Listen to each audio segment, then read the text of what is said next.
YouTube fam, it's your boy Deez coming back at you with another video review. This time we got the Amama Year Dawn pair. And I seen in the comment sections on some videos that people were comparing this sneaker to this right here. I actually have them both.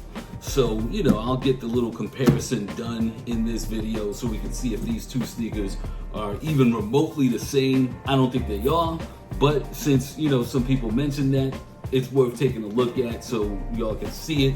But either way, the Amama Year Dawn pair, you can see the design on the inside of the box. This is definitely a collector's box. I would definitely intend on keeping this box. Amama Year paper, which is pretty standard. It's what they kind of give you with any Amama Year packaging. And then of course, we have the sneaker itself, the Amama Year Dawn pair, which is light gray. A lot of people saying that this is a nubuck. It feels kind of like a rough out leather to me because it's definitely not as hairy as a nubuck.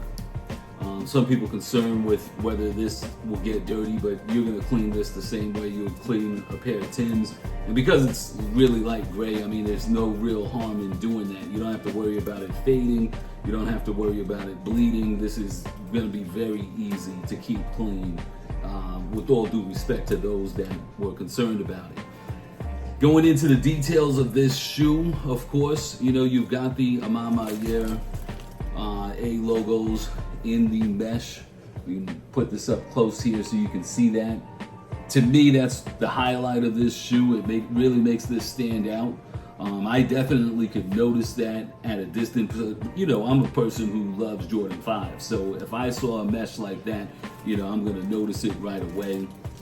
You have the diffused blue on here, black midsole, and of course what some people refer to as a piss yellow. I actually think that this is closer towards a gum bottom. It's a really tan aging that they did with these sneakers here. And then of course on the underneath you've got your Jumpman, and then of course on the tongue you got the Amama Year A on this pair. On this pair, of course, Amama Year A translucent under the bottom, and then you've got your Jumpman on the tongue. Otherwise the shoes are exactly the same. I did lace these on how I intend to wear them, so they are laced a little bit looser than what you would have had fresh out of the box. I had to do so because I wanted to see and compare this shoe to this shoe and really just give it an accurate overall comparison for y'all. So overall, I love this sneaker. The quality on it is fantastic. You have leather around the eyelets here. I think anybody who caught this shoe is going to be really, really happy that they did. This is one of the best fives that I've seen in a long time. And when you want to have a Jordan 5 that's on the level of like the SB Pine Green Jordan 4, this is it. You have to put this much effort into it in order to get something on that level. And I definitely think that this is on that level for Jordan 5. Of course, you also have Nike Air on the back for those of y'all that really love that. For me, not really a big deal, but on a shoe like this, when it's a collab and you want it to stand out, it's good to have that. So overall, I am really impressed with these shoes. But let's get into the comparison, because some people said that this shoe, from a distance looks like a standard Jordan 5. Some people compared it to these, which is the Concord Jordan 5s. This is one of my favorite Jordan 5s. It's a very clean sneaker. Really white leather, smooth. There was a nice soft leather that they used on here. But you can see some of the differences right away. If you take same right foot here, you can see, number one, this is gray, this is white, so there's a big difference there. You can see the mesh. It's a lot different, when you put those Amama Year A logos in there. It's also got that tan hue, so this is gonna play off your vintage jeans and tan colored clothing just a little bit better, you know. But this really pops. I really thought that this was a nice pair that they did. You can see with the standard mesh, you know, without the A logos, the standard size tongue. This is also has the standard Jordan 5 bulk. You can see that up here, and you can tell that with the Amama years, they trimmed it down, making it more wearable. You can also see that the tongue sits a little lower. Here, this tongue sticks out all the way throughout the top. This is the attitude that, you know, fans of the Jordan 5, you really love that attitude that this brings to the table. It is a bulky sneaker, but that's, you know, you have to be that dude that wears that type of gear, you know. And so for me, you know, that's why the 5s have been, you know, probably my favorite silhouette for a while now. But, you know, 4s are pretty close, but I really like 5s. Very clean sneaker. This is not a bad shoe at all. But if you're comparing the two shoes together, if you really want, if you think that this is on this level, it's not. You know, the quality here, you can feel it. The laces is, you know, another step up that Amama Year did. The leather quality, you can feel it. It's definitely a big difference there. And when you have something that's pre-aged, but it's brand new, that brings something new to the table, because it will take some years for this to really, you know, age. But once it did, would it be as, you know, even and aged as this looks? I don't think so. The other thing about it is, you know, once you've had this for years that way, a lot other things are going to look aged on the shoe. You know, there's going to be a lot of other areas where the shoe's going to have flaws and imperfections as this ages over time. I don't mind that, but to have something brand new that already has that aging, you know, it gives you something different. But I definitely think that the overall quality, of course, you know, you got Nike Air in the back here, you have the Jumpman, and so, you know, you can see that difference. You can kind of see why a lot of people like the Nike Air on the back. It does fill up a lot of the space. The Jumpman is kind of small and just hanging there by itself. I do believe that they should put Air underneath the Jumpmans when they have the Jumpman logo in the back. They do it on the Jordan 3. Not sure why they don't do it on the 5s in general, but it would fill up some more of that space and not make it look as empty.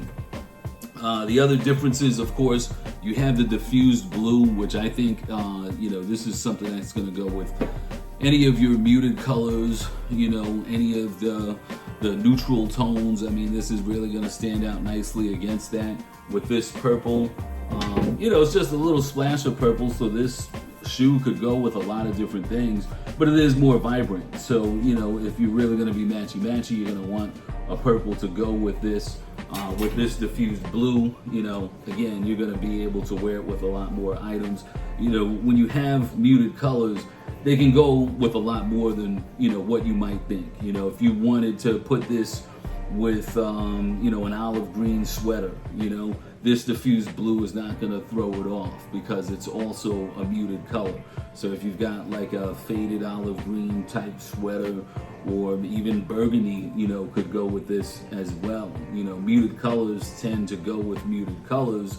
And then of course any of your neutrals, so grays, tans, blacks, all of that stuff is going to go. You have a lot of those colors represented on this shoe, so it's, to me, this is a very wearable shoe. It's really easy to put this together. For me, I already have a lot of tan pants, vintage colored jeans, where this will really stand out nicely. And yeah, just having those details. The 23 here I didn't mention before, but that's another big difference. You know, if we're looking at these two shoes from the side, you know, you're able to see these differences. So here's this one up close. You know, here we go with this up close. You know, you're gonna see the differences between them. Of course, plastic eyelids on here. You know, you can see that. You know, especially up close. I mean, again, this is a really nice pair. I still love this pair.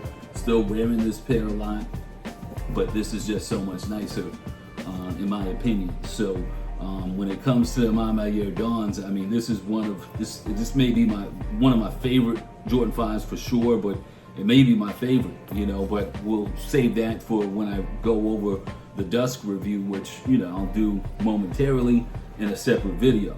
Mama Ayer A logos inside. Of course, on this shoe you have Michael Jordan's signature there, and on this shoe you have a Mama Ayer on the inside. So all those little details, it makes a difference. I think it makes a big difference, especially when you're looking for a Jordan 5 that you're collecting. You know, if you're a sneaker collector and you want something that's special, you want all those little details. Does it need to be a eye-catching colorway? You know, we had plenty of those this year with colors that popped, like the Jordan 4 Thunders, the Cherry 12s. This is more of something that's subtle. It's more of a kind of grown and sexy vibe to this, you know, and that's what Mama Ayer is known for. So I definitely think this is a good pickup. If you pick this up, you're gonna be happy with it, and you'll love it for years, because this, you know, it's already aged, so it's definitely gonna age well.